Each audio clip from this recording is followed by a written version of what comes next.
10 години по своето создавање, Македонската револуционерна организација успеа да прерасне во сила која крена во стание со кое Македонија се издели од соседните држави на Балканот. Востанието действувало како морален удар на османлиската власт, а морален потик на македонскиот народ. Илинденското востание и со својот неуспех представува еден мегник во настапите на македонската и политичка, и социјална, и културолошка димензија, затоа што, како што вели Кочо Рацин, со Илинденската епопеја, македонскиот народ дури и си воспостави свој календар, па има запишување во однос на оние кажување на современиците на востанието, дека простите луѓе се изразувале: моето дете е родено пред востанието или моето дете е родено после востанието. Иако моралот кај населението пораснал по Илинденското востание, сепак на политички план ситуацијата се влошила. Османлиите ја зголемиле агресивноста кон македонското ослободително дело и завзеле курс кон договор за поделба на Македонија. Оваа поделба ги интересирала и соседите од Балканот. Ниту една од трите балкански држави всушност искрено не ја посакувала автономијата на Македонија, бидејќи автономијата на Македонија во исто време значела крај на нивните големодржавни и национални интереси, односно нивните интереси за ширење на нивните територии во однос на Македонија. Србија, Бугарија и Грција праќаат чети за засилување на црковните пропаганди во Македонија и со тоа создаваат неред кај нејзиното христијанско население.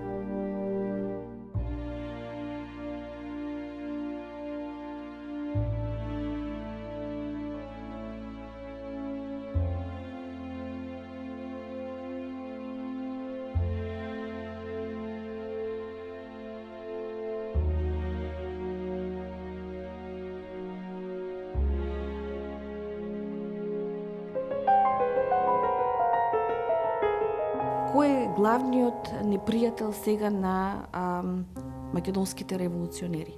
Дали е тоа османлиската војска? Дали е тоа османлиската власт?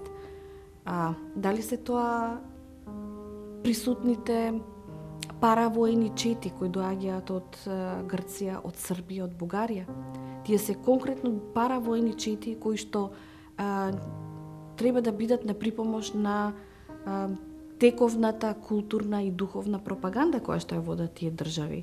Тие гледаат дека не можат преку црковниот живот, кој што е во доминантна сфера на нивните цркви, патриаршијата и екзархијата, дека не може да се постигне успехот на населението во Македонија да се приклони кон една од страните. Сепак има една некоја нишка македонска која што обстоила, или како што самото Сдружение на студентите една декада порано се именуваше како Лоза. Вижда што некако се издвојува таа македонска нишка, но е присутна. Така што вистинскиот непријател веќе од 904-905 година на македонската линија, на македонското застапување за независност, за верба во своите сили, веќе тоа се паравојните чети кои што се многу амбициозни и многу агресивни, посебно андартските чети, кои што се директно финансирани од Атина, значи од грчката влада, иако тие чети имаат и други фондови на финансирање, посебно луѓе од грчкото елитно друштво кои што имаат огромни финансии кои што даваат на тие чети да бидат присутни во Македонија и колку што може посурови. Истото се случува и со српската пропагандна активност, односно влегувањето на четите, кои што исто така, иако можеби подоцна се вклучуваат, меѓутоа ефектот на тие чети е истиот. Да не зборуваме за веќе врховистичките чети, кои што своето идејно потекло го водат од Врховниот комитет на Македонија, кој што се наоѓа во Софија, кој што по својата идеолошка матрица веќе е многу поразличен во однос на Македонската револуционерна организација. Таа беше за самостојна борба, која што ќе се изведува во Македонија, во домашни услови, да не се очекува никаква помош од надвор, додека Врховниот комитет едноставно беше на страната дека тоа треба да биде бугарскиот кнез, бугарската влада, бугарската политичка елита, веќе доаѓа до навистина големо спротивставување на овие две идејни теченија. Во текот на 1904 година и 1905 година, членовите на организацијата се состанувале повеќе пати со цел да најдат одговори на новонастанатите прашања.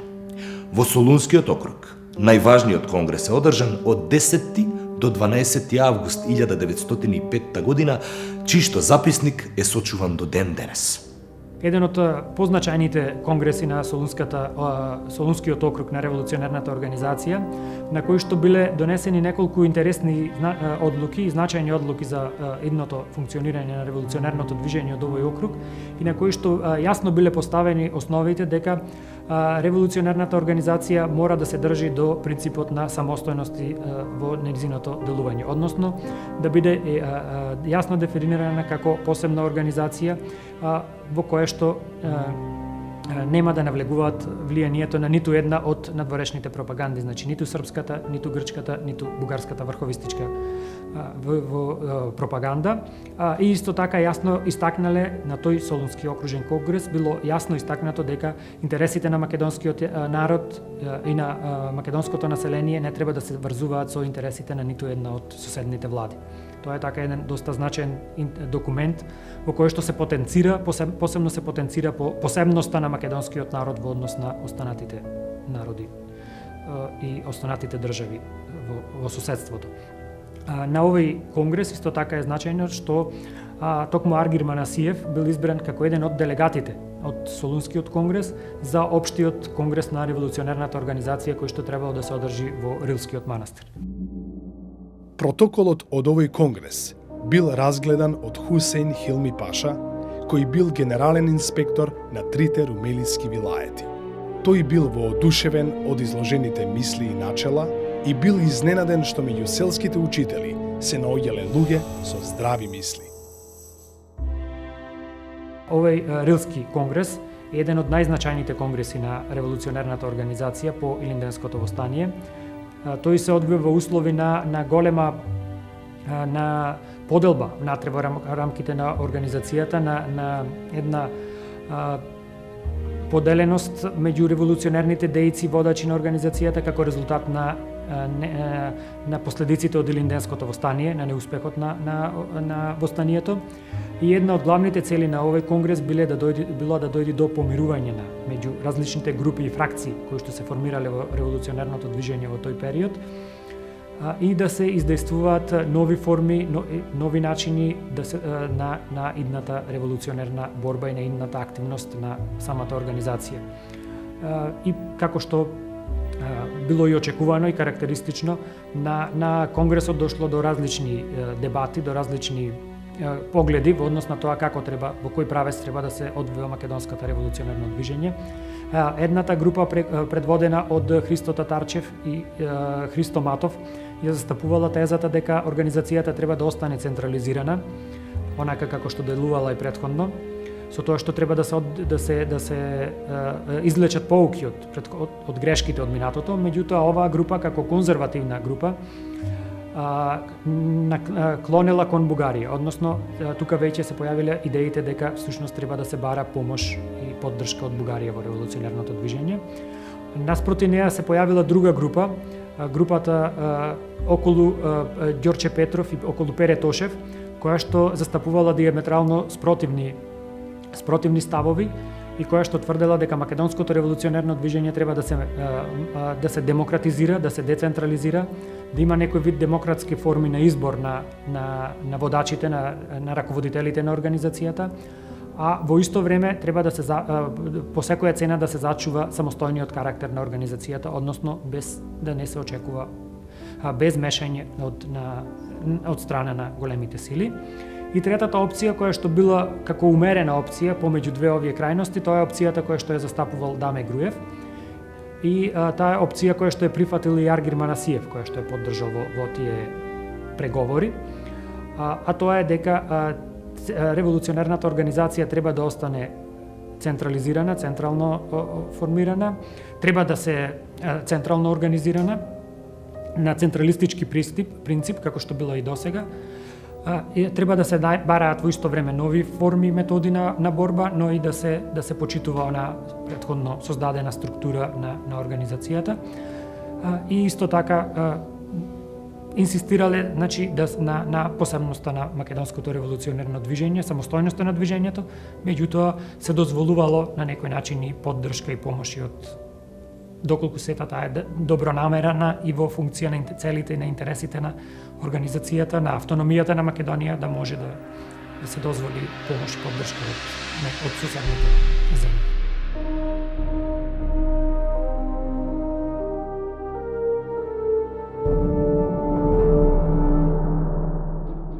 Името на револуционерната организација, на Македонската револуционерна организација од ЦМОРО, тајна Македоно-Одринска револуционерна организација, се преименува во ВМОРО, внатрешно Македонско револуционерна организација, се со цел да се каже дека движењето потекнува и треба да остане внатре во Македонија, без да има можност некој да наложи сила од надвор, пред се мислејќи на Врховниот комитет. При собирите, голем дел од револуционерите се враќаат во Македонија да дејствуваат во однос на договорените цели. Во Солунскиот округ забележена е дејноста на повеќе поранешни војводи. Апостол Петков е една од најинтересните личности во македонското револуционерно движење, особено по илинденскиот период. Многу ми напишувале за него. Најголемиот дел странски дописници, меѓутоа бил познат и меѓу народот, значи на северот Солун, во таа Енидже вардарска територија. Народот му го дал и надимакот, го нарекол уште Енидже вардарско сонце. Неговата популарност била толкава што при патувањата низ Македонија, еден американски дописник за Daily News, Алберт Сониксен, бил толку воодушевен од неговата природа, од самиот не физикус, туку од самиот темперамент, од самата појава на апостол Петков, што го нарекол и македонскиот Робин Худ. Апостол Петков е познат по својата борба како против врховистичките чети кои што биле уфрлани од Врховниот македонски комитет од Софија во Македонија, така и против андарските чети. Особено биле податливи тие негови акции, чудни биле при изведувањето, бидејќи покрај главните патишта, главните крстопати, честопати знал да постави некаква јамка, беселка, што требало да предпостави дека секоја од нив е наменета за некој грчки андарт, кој што тоа го заслужил со своите злосторства врз народот, и една таква случка е и запишана во аналите кога еден од андартите бил обесен во близината на селото Владово. Покрај бесилките, апостол никогаш не заборавал да остави писмена белешка на која стоел неговиот војводски печат и со која ги објаснувал причините за убиството. Апостол иницирал создавање на нова база на револуционерите од Боимија. Таа била изградена на блатото околу Енидже Вардарското езеро и се состоела од неколку наколни колиби. Првата била претворена во болница. Во неа веднаш биле сместени 6 повредени. Втората, наречена Корчувка, била поголема и со стаклени прозорци. Во неа се готвела храна и се одгледувале животни. Тука бил сместен и штабот на апостол Петков. Набргу голем дел од езерото бил прекриен со колиби. Тоа било една пространна површина, всушност било мочуриште, со трски и со сите елементи на едно мочурливо место, меѓутоа била голема површина, која што денес е исушена, денес не постои. Меѓутоа, македонските револуционери, особено во периодот после Илинденското востание, сватиле дека можат многу добро да го користат како база за своите акции, како засолниште од нападите на османлиските власти. Во исто време тоа е период кога имаме засилена активност на грчките андартски чети, кои што по Илинденското востание ги засилиле своите активности во Македонија и директно влегувале во борба со македонските со четите на ВМРО, на револуционерната организација, но и го малтретирале и го злоставувале македонското словенско население. Напливот од грчки чети не и наштетил на дејноста на базата. Револуционерите успешно ги обновувале колибите, а до нив се движеле со примитивни чунови кои собирале најмногу тројца. Исто така блатото се користеле и било користено како една многу добра база во која што апостол Петков пример голем број делегации во кои што се одвиле разговори за околу македонското прашање, околу револуционерната борба и така натаму. Така да често е посведочено дека во блатото присуствувале на гости кај апостол биле еден Даме Груев, еден Борис Сарафов, Христо Чернопеев и Ѓорче Петров исто така и голем број други видни македонски војводи, водачи на револуционерното движење кои што доаѓале тука, разговарале со апостол и на некој начин ги организирале идните активности форми во македонското револуционерно движење. Од овие дипломатски преговори зачувано е денеседно писмо до грчките власти во кое апостол вели дека македонското прашање може да е решено единствено со автономно уредување.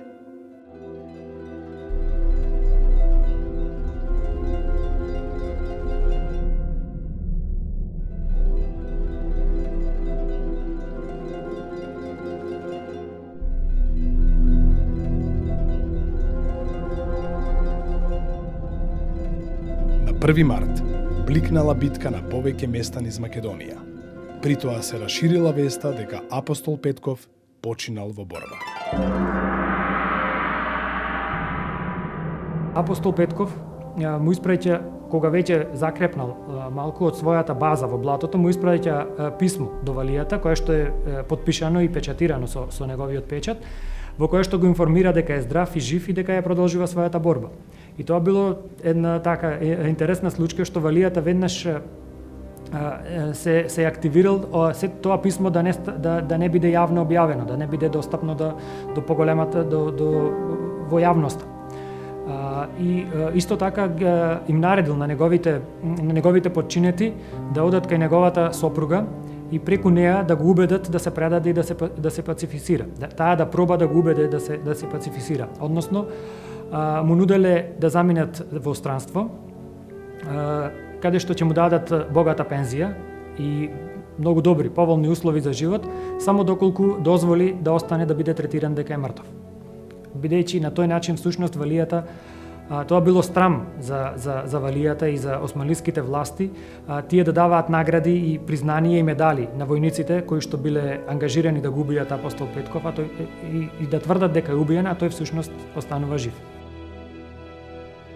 Апостол ја одбил паричната понуда да се пасивизира. Тој продолжил да го штити населението и во 1905 година издал наредба со која им забранил на албанските бегови од овој крај да ги користат селските пасишта за своите стада. Тој барал тие пасишта да ги користат единствено македонските селани. Тие албански банди и грчките андартски чети, па и редовната османлиска војска или паравојните формации во најголем дел го напаѓале селското население. И на селското население му била потребна заштита, која што апостол Петков со своите активности со дејствата му ја пружил. На тој начин ја добил својата поддршка, бидејќи самото население всушност тој потекнувало од тој регион, од тој крај. Самото население го сметало за свој, за дел од себе си, за свој заштитник. И тука се должи неговото прегорно однесување, неговото одбивање да се предаде, одбивањето да се покори, одбивањето да се пацифизира, во сето тоа и доследното бранење на интересите на селското население, неговата заштита го правеле во очите на селското население како еден водач, како еден херој. Апостол бил мета како на османлиските, така и на андартските војници. Во периодот од 1905 до 1907 година тој бил под постојан притисок да го напушти Енидже Вардарско. Но веќе во 1908 година навидум се појавува нова надеж која што ќе го врати апостол назад на теренот. Младотурската револуција.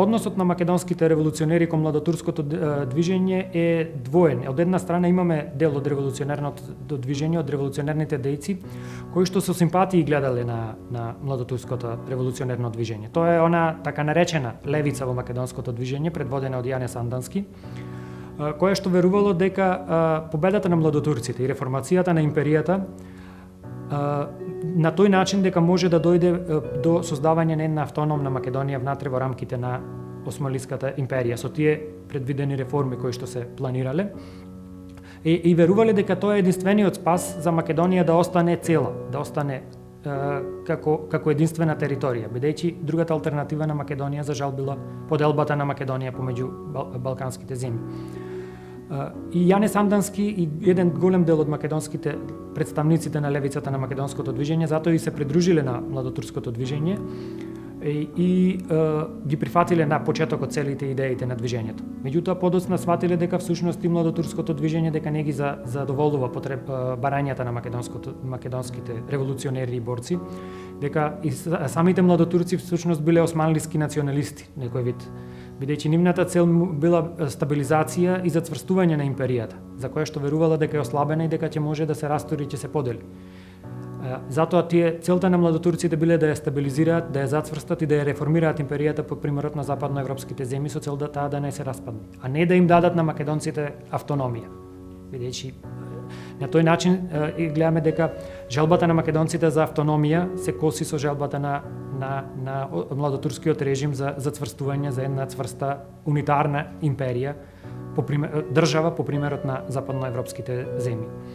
И во тој поглед тука веќе кога тоа го сватиле повеќето од македонските револуционери ја откажале послушност, значи се разочарале од младотурскиот режим и тоа од младотурското движење. Еден од тие личности бил и апостол Петков, кој што со амнестијата, која што била прогласена во 1908 по победата на младотурската револуција, била прогласена амнестија на сите илегални дејци, политички затвореници. И на тој начин всушност било возможно на сите македонски борци револуционери да се легализираат, легално да действуваат преку политички партии или на друг начин, нормално ако претходно го положат оружјето.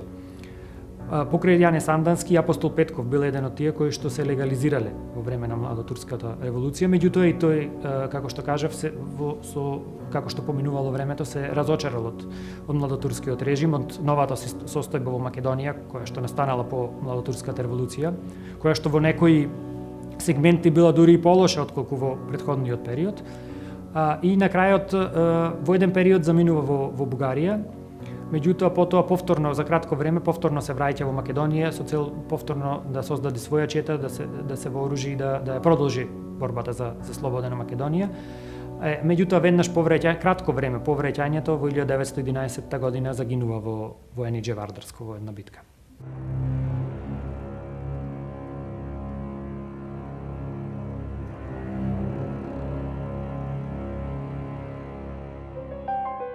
Во 1904 година забележливо е влијанието на врховизмот во организацијата.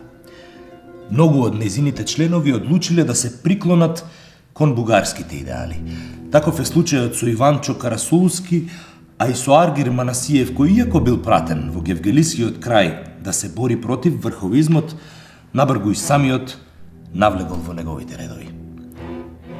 Изразува една своја политичка активност многу помалку вооружена, со оглед дека забележува дека неговата, да речем, за момент проврховистичка определба представува проблем и можеби не наоѓа негова идејна определба внатре во себе, така што тој на напати се случува да го напушта теренот од Солунскиот револуционерен округ, па да заминува во кнежеството. По заминувањето на Аргир, во Гевгелиско со мали чети останале Иван Чочков Тодорчев, Делјо Калчев и Леонид Јанков, неговата десна рака и главен советник.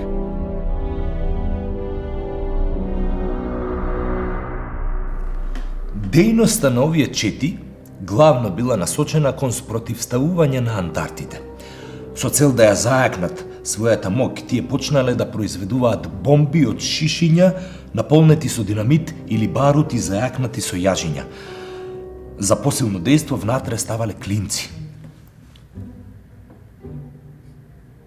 Средбата на Михаил Николов и на Сава Михајлов со четничката организација, представниците на четничката организација во Врање и со представниците на српската влада била средба која што била одвластена од страна на задграничното представништво и конкретно од страна на Димитар Стефанов како еден од членовите на тоа задгранично представништво.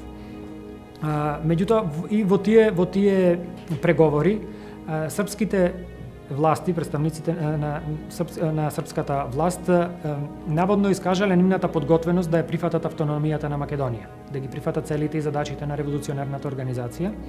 Меѓутоа под услов доколку таа автономија не значи дека во едно време Македонија би можела да се приклучи кон Бугарија.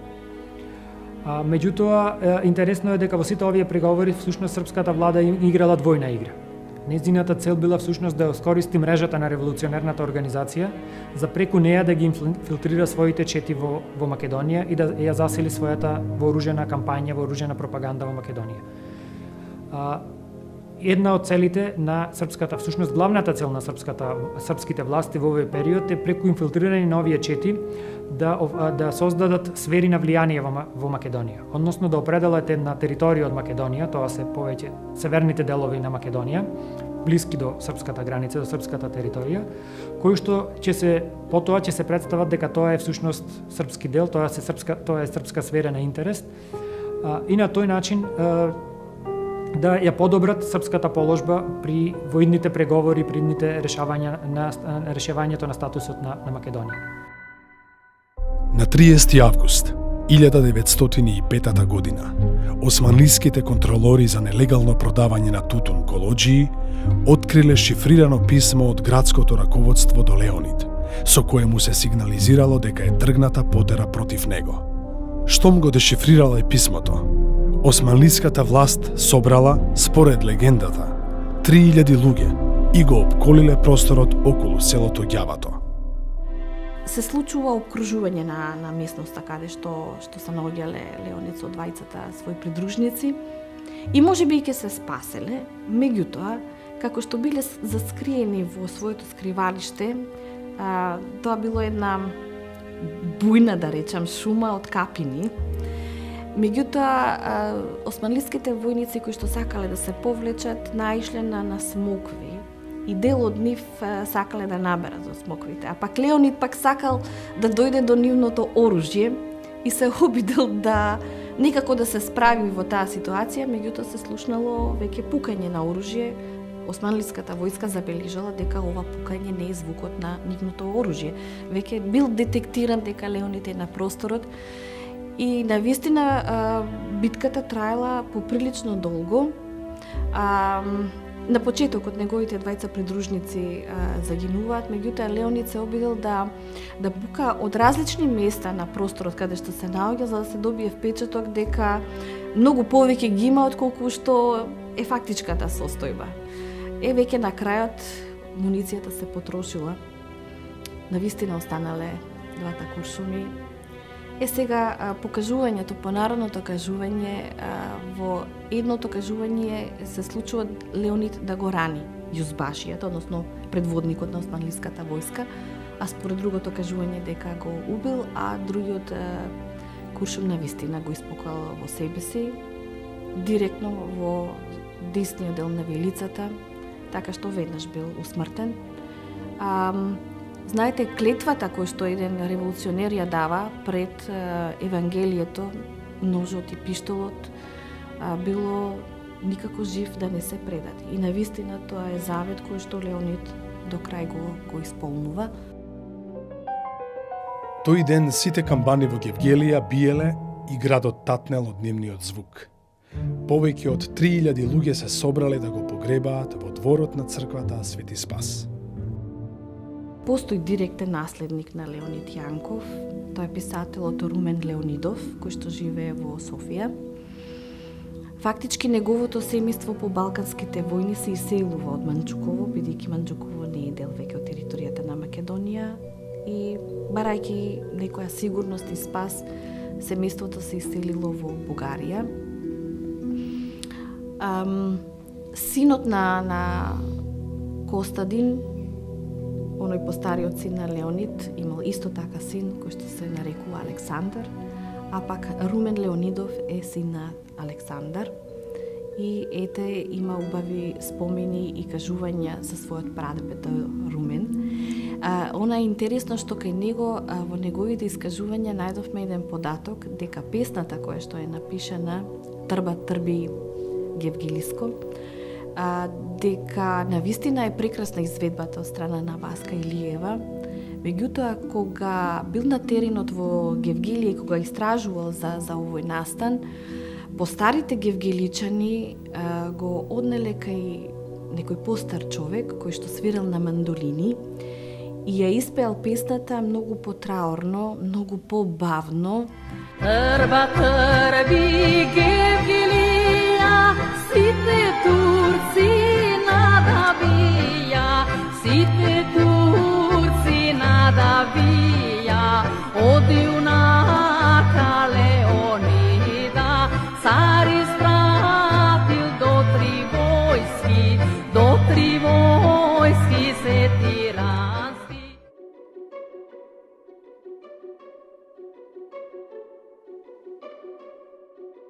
Ангел Динев, хроничарот на Илинденската епопеја, тврди дека голема вина за откривањето на Сава Михалов имало Гевгелиското раководно тело и местниот комитет на селото Стојаково.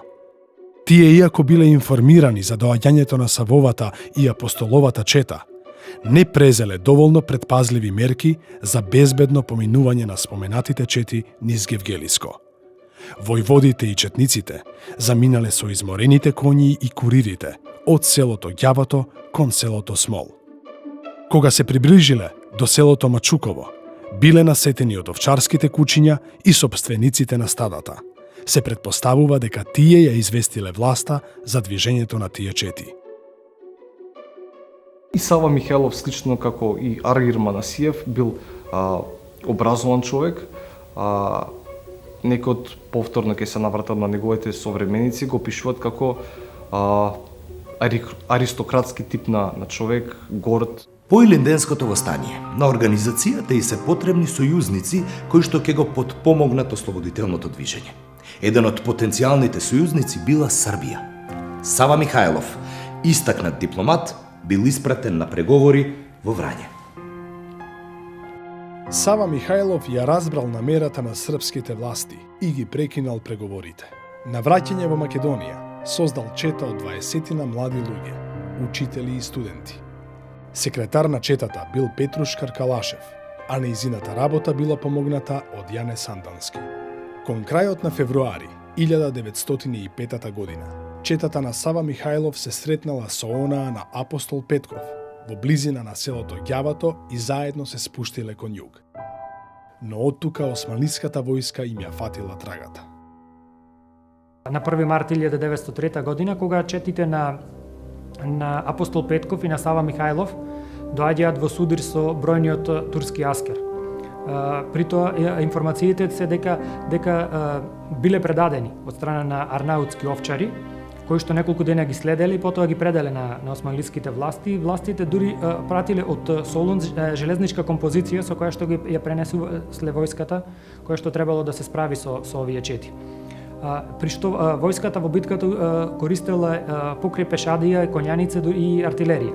И тоа е една од најзначајните, една од најтешките битки која што се води веднаш по Илинденското востание, во годините по Илинденското востание. И во таа битка загинуваат 40 македонски четници, меѓу кои што бил и Сава Михајлов. Околу смртта на Сава Михајлов имаа одредена мистерија. На неговото тело не е пронајдена рана од куршум, ниту пак било каква друга трага од насилство. Се предпоставува дека тој одлучил да испие отров, за да не падне жив во рацете на османлиите. Токму како што налага револуционерната заклетва.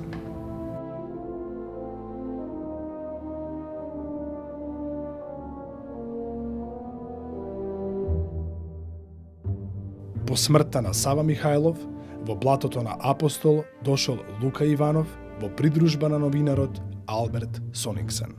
Апостол и Лука со здружени сили се бореле против андартите. Провоцирани од нападите врз обичните селани од Света Марина и Голо село, од страна на грчкиот капетан Костас Агритас, војводите го опожариле селото Ниси, кое било база на андартските чети. Како последица, турците ја зголемиле агресивноста и војводите морале да го напуштат ѓолот. Лука со Сонингсен заминале во Воденско. Таму заедно со Тодорчето дејствувале против врховистичките чети на Кожув, кои заплашени од дејноста на македонските револуционери, одлучиле да ги ликвидираат Лука Иванов и Пешо Самарџиев, кој бил сметан за голем непријател на Врховниот комитет. За Пешо Самарџиев може да се каже дека бил еден од најистакнатите македонски револуционери во Тиквешијата, кој што им се спротивил на врховистичките чети и по неговата смрт, по неговото загинување, откако разбрале дека значи е тој мртов, неговите противници, врховисти, силно истакнувале пароли, се веселе, значи биле восхитени од неговата погибија. До толку одела таа меѓусебна образа помеѓу самите македонски револуционери поделени на врховисти и централисти. Значи, самите да се убиваат и самите да се радуваат на меѓусебните убивања и загинувања и меѓусебната смрт. Група врховистички четници го следела движењето на Пешо Самарџиев. На 21. јуни 1906 година притаената чета го начекала војводата Самарџиев во заседа во местноста Преслапот. Со првиот истрел војводата бил убиен. Убиството оставило впечаток на тага и потиштеност сред народот. Врховистите во Софија ликувале. Бил убиен виден деец на ВМРО, верен на Делчевиот завет за независна Македонија. Четата на Лука Иванов била набрзо предадена пред андартските власти, а на 25. август 1906 година кај селото Мегленско тој бил нападнат. Иако четниците на Лука успеале да го убијат грчкиот водач Гарефис, војводата бил тешко повреден и набрзо починал.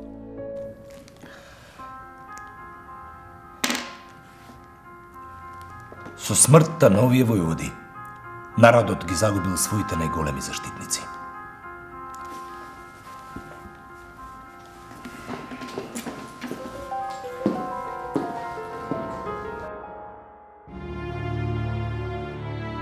За војводите Сава Михалов, Леонид Јанков, Пешо Самарџиев, Лука Иванов, Апостол Петков, животот немал никаква друга смисла освен жртвување за другите, за народот, за неговите поубави дни. Таквите луѓе смртта само ги префрла врз потрајните траси на траењето.